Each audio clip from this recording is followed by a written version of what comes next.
guys, pernah gak sih kalian lagi asik-asik rebahan sampai scroll medsos tiba-tiba kena serangan flexing bertubi-tubi? Nah, terus kalian langsung mikir, nih orang kerjanya apa sih? Kok tiap hari di liburan, makan-makan fancy, terus kerjanya juga anduk sih. Terus kalian mikir juga, nih orang kok kenapa ya hidupnya estetik banget? Serta kayak harmonis gitu. Sedangkan pencapaian kita hari ini cuman bangun sebelum alarm berbunyi. Nah, sebenarnya fenomena flexing kayak gini itu gak salah loh teman-teman, karena kalau kita melihat video flexing yang terlalu banyak itu bisa menyebabkan mental kita yang tertarik gangguan.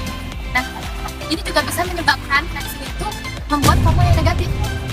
Nah, menariknya di video kali ini aku bahas ini untuk mengedukasi kalian tentang flexing bisa menyebabkan FOMO negatif. Baik, saksikan videonya.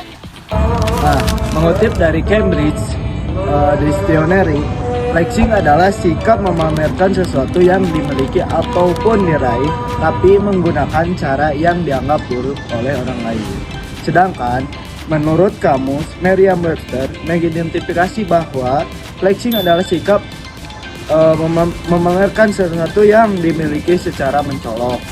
Nah, kalau dalam konteks media sosial, flexing adalah perilaku yang menunjukkan prestasi, kebahagiaan, dan gaya hidup mewah secara berlebihan. Ini bisa berupa memamerkan suatu pencapaian, harta kekayaan, atau aspek-aspek yang lain mencerminkan keberhasilan seseorang. Nah, tetapi ini lebih menunjukkan pencapaian dengan tujuan mendapatkan perhatian dan pengakuan dari orang lain. Kalian pasti udah gak asing sama kata FOMO kan? FOMO itu singkatan dari fear of missing out, alias takut ketinggalan tentang sesuatu hal yang baru atau penting loh. Nah, ada yang namanya FOMO negatif. Ini tingkatannya lebih parah. Bukan hanya takut ketinggalan, tapi kita mulai membandingkan diri kita dengan orang lain. FOMO negatif itu biasanya muncul ketika kita lagi scroll sosial media tanpa ingat waktu. Contohnya, ketika kita lagi scroll sosial media, melihat teman-teman kita memposting lagi mengikuti konser, festival, atau mengikuti tren-tren yang baru. Nah, barulah muncul rasa ingin ketinggalan kita atau mulai membandingkan diri kita dengan orang lain. Padahal nggak semua tren itu harus kita ikutin loh. FOMO negatif ini bikin kita bukan takut hanya ketinggalan saja, tetapi bikin kita lupa caranya bersyukur sama proses kita sendiri. Contoh nyatanya nih, sekarang banyak anak muda yang akhirnya maksa buat beli barang mewah atau branded cuma biar kelihatan wow doang di sosial media.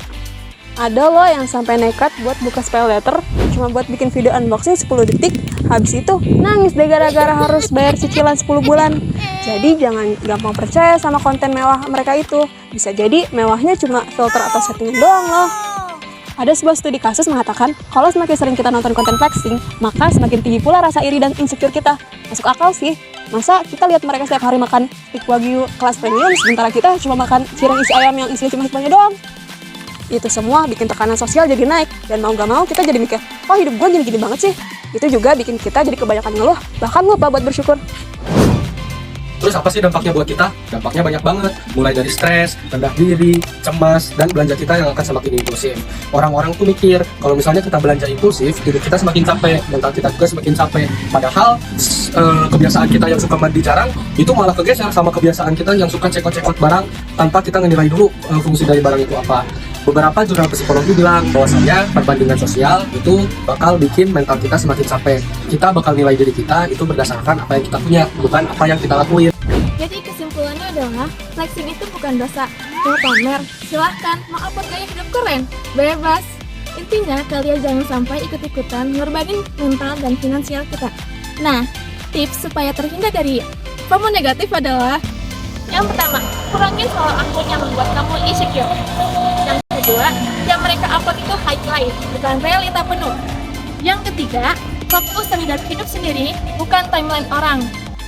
Yang keempat, kalau kita ingin membeli sesuatu, kita harus tanya kepada diri sendiri apa sih barang yang harus kita perluin, dan jangan sampai kita membeli barang cuma gara-gara iri melihat orang lain mempunyai barang itu. Intinya adalah hidup itu bukan perlombaan siapa yang paling estetik. Yang penting, dompet aman, mental adem, dan hidup terus berjalan tanpa harus unboxing barang mahal. One is the loneliest number that you'll ever do. Two can be as bad as one. It's the loneliest number, so it's the number one. One is the loneliest number that you'll